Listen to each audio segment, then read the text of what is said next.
Et ça nous amène à notre prochaine présentation où on va parler de mini et bus électriques. And the presenter, Kevin Loughery,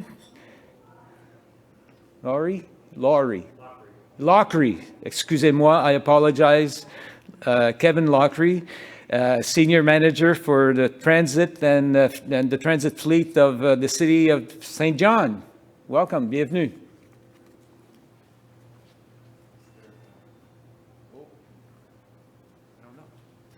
Oh, that must be it right there. Thank you. Good morning, bonjour. I'll apologize ahead of time. I'm not bilingual, so sorry about that.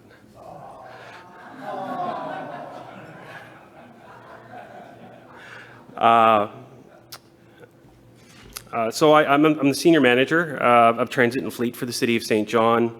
Over the last 3 years, I've worked on a project team focusing on the redesign of St. John Transit. In 2019, the City of St. John commissioned Stantec to perform an operational audit of St. John Transit, and in 2021, we commissioned Wood to assist with the development of a public transit and fleet low-carbon migration strategy. From those two reports, several recommendations were developed and were the foundation of our Transforming Transit project, a project which focused on more people using the essential service, making the service sustainable by avoiding service cuts, reducing greenhouse gas emissions, and encouraging density, making the service more efficient by right-sizing our fleet and providing less trips where there was no demand, and making the service more desirable by providing transportation where and when there is demand. Riders began to see the results of the Transforming Transit project in October of 2022. Riders have seen frequency increases on rapid lines, extended service hours on other routes, and the introduction of our on-demand system, Flex, in the West Side and Milledgeville areas. Additionally, with the Flex routes, we also brought in 6 new 20-foot electric minibuses, Carzen E-Just. So the Carzen E-Just is a European-style minibus designed specifically for on-demand and low ridership routes. It is also the first low-entrance 20-foot electric minibus to carry passengers on a public transit system in Canada. One of the main reasons we chose this bus when we did our research was the Carzen E-Just is the leading brand of electric minibuses in Europe for 2020, 2021, and 2022. The purchase price of the Carzen E-Just is approximately $350,000, and we purchased it via Demera Bus, the Sales Canada Corp, and they're currently estimating between 9 and 18 months for delivery. Since we received our shipment of 6 E-Just in December of 2022, a number of other Canadian municipalities have also secured these buses. One of the more prominent ones is Oakville. They actually purchased 15 units. I'm going too fast. The standard seating layout on these buses is 19 seats with 2 accessible wheelchair spots.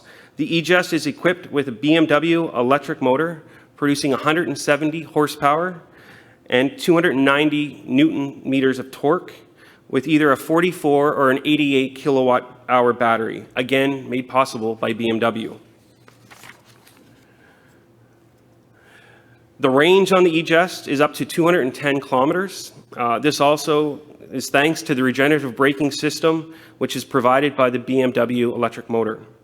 This allows the bus to recharge itself by about 25% each day. So we're currently charging the E-Just at night, and it's costing us somewhere in the range of $10 per charge per night. Just to give you a little bit of background with regards to a normal 40-foot bus, fuel consumption on a normal 40-foot bus is about 1.95 kilometers per liter. So with the price of diesel right now at about $2 per liter, that works out to roughly about $225. So for the same range, we're looking between $10 and $225. I don't want to make this sound like it's easy. It's not just going out and buying a bus. It's important to note this has been an uphill process for us in St. John, and it was the support of key stakeholders that made it positive.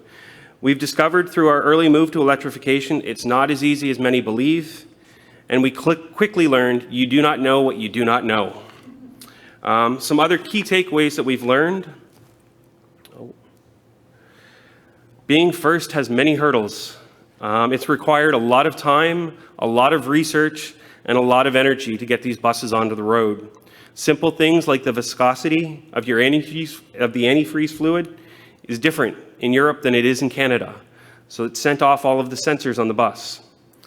The CAN bus system, which is essentially the nervous system of the bus, required additional programming because the electrical grids in Europe versus Canada are different. And one major hurdle that we didn't expect was when we were dealing with the OEM, where the bus is coming from Turkey, no one speaks English there. And it was a big hurdle trying to get, when you're talking about the different elements of the electrification grid and getting that communication back and forth.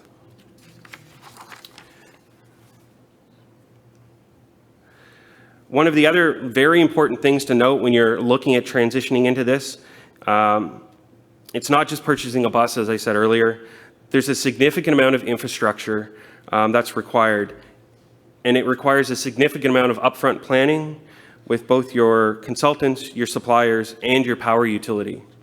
Asking questions like, can the electrical grid handle the draw that these buses are going to have? Can your building's electrical entrance handle that same ask? Where are you going to place the chargers in your building?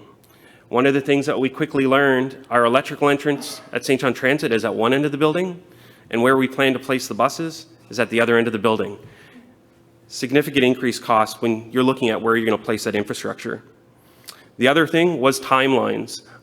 You'll see it in the paper today. Chargers, transformers, all of that stuff is not readily available. So you may be able to get your bus within 9 months, but some of the infrastructure's 2 years out, 3 years out, because there's so much demand for it in the industry right now, and they're not producing enough of it. It was also key to recognize when developing the infrastructure to look at the scalability of what you're putting into your building. I don't know why that's dropping ahead on me, I'm sorry. Must be a timing thing. But scalability is really important. That's one thing that we recognized. So when we were working with our consultants, the initial ask was just to put 6 chargers into the building. But if we know that we're going to increase that, we want to make sure that the ability to add more chargers at that end of the building was available. So we actually built up the system for future use in that part of the building. And it's also important to recognize that this is a long-term investment. You're not getting your money back in the first year. You're not getting your money back in the first 5 years. With everything that you're purchasing, it's a long-term investment strategy. Driver education and acceptance is also an important factor and something that we learned. They play a very important role in your transition from diesel to electric. These buses drive and operate very differently than your traditional 40-foot bus. Understanding the impacts drivers can have on range, the range of the battery is very key. Turning on the wipers, turning on the lights, the heat, the air conditioning, these are all draws in your battery and affect your range. People don't necessarily look at that. Also, the driver's ability to understand the regenerative braking and how you can push battery power back to the actual batteries when they're driving is important. It can increase your range significantly. And again, it's at 25%. If your drivers are driving it like a traditional diesel, you may only get 170 kilometers of range. Whereas if they're driving it properly, you get that extra range and the bus can stay out on the line longer.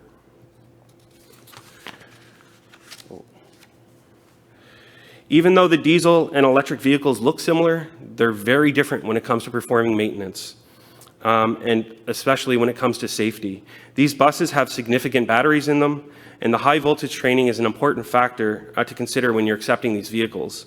Making sure your staff feel competent to work on these vehicles and have communication lines back to both the distributor and the OEM is key to making sure the vehicles are running every day. So our team is continuously learning the aspects of the various elements of electrification journey every day. We are literally learning something new that we did not know. If it's the difference between an AC and a DC charger, if it's the difference between a level 1 and a level 2, the impact that it has on the battery when you're charging and how it heats up the battery. Things like, if you bring a or bus back with a battery at 20%, what that impact is on the time it takes to charge versus bringing it back at 30, 40, or 50. And also the impact of what it is when you're charging the battery, if it's at 90% or if it's at 80%, and how that draw is on your system. So we're constantly learning every single day. We're into the journey now. We're 8 months in with the buses on the road, but it's an ever-changing system that we're going through up there. And I guess just the last, I'm open to any questions. I tried to leave the presentation a little short because I'm sure there's different questions that people may have. It was kind of an open topic, and I'm happy to answer any questions you guys may have. None? No? Is it going to be that easy? Jean-Marc Prideau from Dieppe. Yeah. You mentioned in your presentation all the details about mechanism, electrical, etc. Those buses during our Maritimes winter, how can you give us a little bit of more?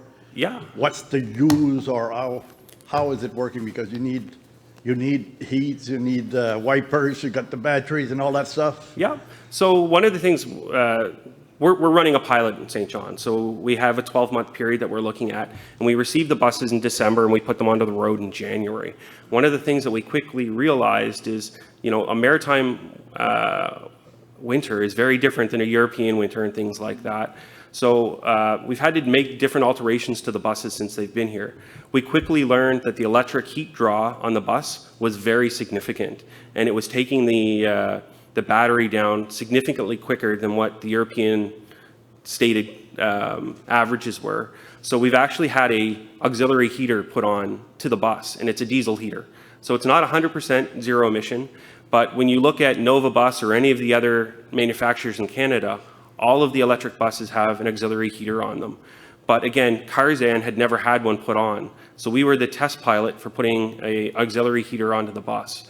And things like, you have a 20-foot bus, but you still have the same size door to make it accessible. So every time that door opens, it's pulling that heat out on a smaller space. So heating that bus was significantly more difficult in the winter because of that. But one of the things that we also recognized is because we've got it on low demand or on our on-demand routes, the people our passengers aren't on the buses long. So they're on the bus for 5 minutes or 4 minutes going from where we pick them up back to a hub, whereas with a traditional 40-foot, you could be on it for a half hour or whatever it is. So one thing that we've recognized with a lot of our passengers, they're not as upset about being a little bit cold because they're getting to their spot faster.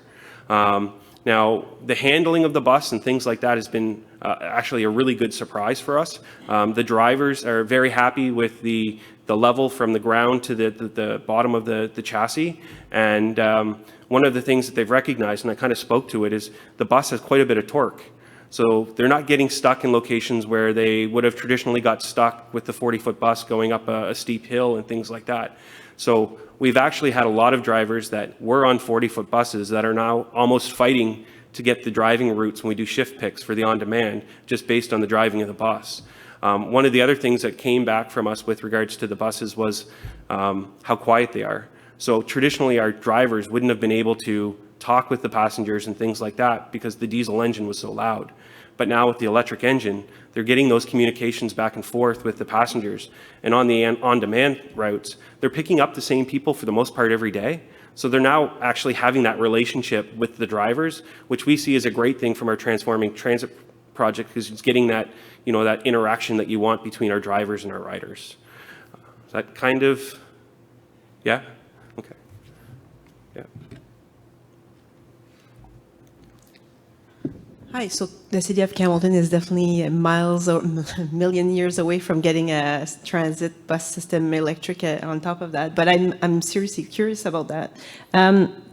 Just in order to diversify your energy sources, has it been like the buses, do they have solar on them, or, just to kind of just to maximize energy as much as possible? So right now, all we're using is the regenerative braking. You know, we're lucky, I guess, in St. John that we have the wind farm and all of that. So a lot of the power that St. John Energy is using is a greener energy for us, and we've got that going to our grid with regards to transit. Now, one of the other things is we're talking about an electric bus today. This isn't the only other option out there. St. John Transit's looking at lots of other options. We're currently working with one of the providers at hydrogen, which is another green energy. So the buses themselves are significantly further ahead than what we were, but we're still trying to push for that next option as well. And again, that's when we were talking about, you know, the scalability of either of an electric bus system or what else you have. We're lucky, you know, some people in the room may know that Irving Oil has purchased an electrolyzer, which will create that hydrogen in the area. So depending on how they scale that, we may be looking at hydrogen buses as the next kick. There's only 2 right now in Canada. Strathcona's got 2 of them, testing them right now. But that's what we're looking at. So again, constantly changing every single day to see what we can. You know, Carzan is looking at, you know, some solar panels on buses and things like that. They have tested them in Turkey, but we haven't brought that model here yet. And obviously in St. John, there's not as much sun as in Turkey, so. All of that plays a part, and we're very lucky. We have an energy manager at the city, Samir Yamin. He's on top of all of that, and as we talk about the transitioning transit team, he's on it. So we have an energy manager that's focusing with us and making sure that we're, you know, collecting the correct kilowatt data and all of that, so we have a full understanding of this project at the end. So we're also working with consultants, IBI and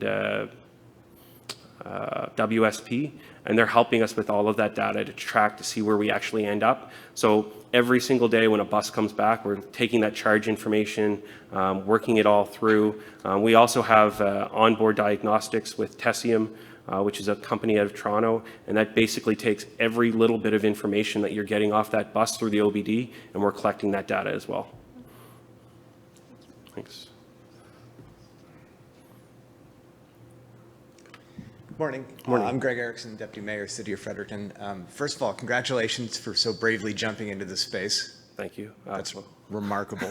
You should be applauded for that. My 2 questions. Have you an idea what the ROI is yet? And I recognize you're far away from the end of your pilot. And does that calculation take battery half-life into consideration? Because that's an expensive surprise, usually at the end of 6 or 8 years, right? Yeah, so part of our FCM project that we're working on, that is part of it. So understanding the full cost of what it is, and that's kind of why I was trying to get into the infrastructure side of it. A lot of people think it's just buying that bus and not understanding what all those components are. So with Carzan, they say you're going to look at a replacement battery between 7 and 8 years, with a total life cycle on the bus of about 12. So right now, they've got pricing in for the replacement of the battery right now. But one of the hard things with trying to predict what that return on investment is battery prices are dropping significantly every day as new technology comes forward. So trying to predict where we're at with it is a little bit more difficult than what we are right now.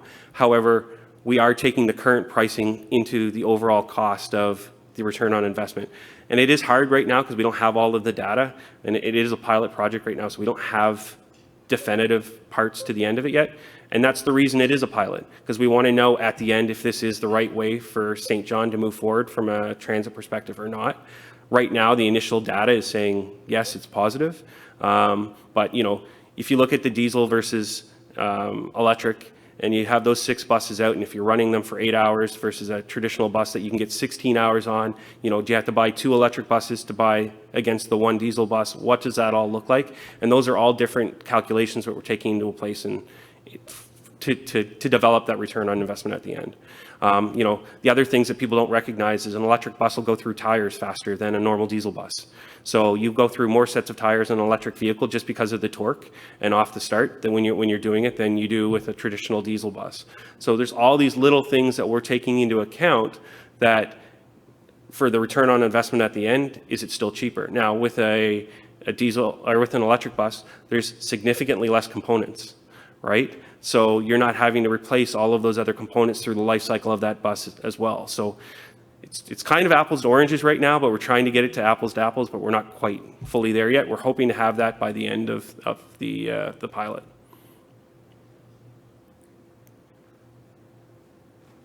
Good stuff. Oh, thank you.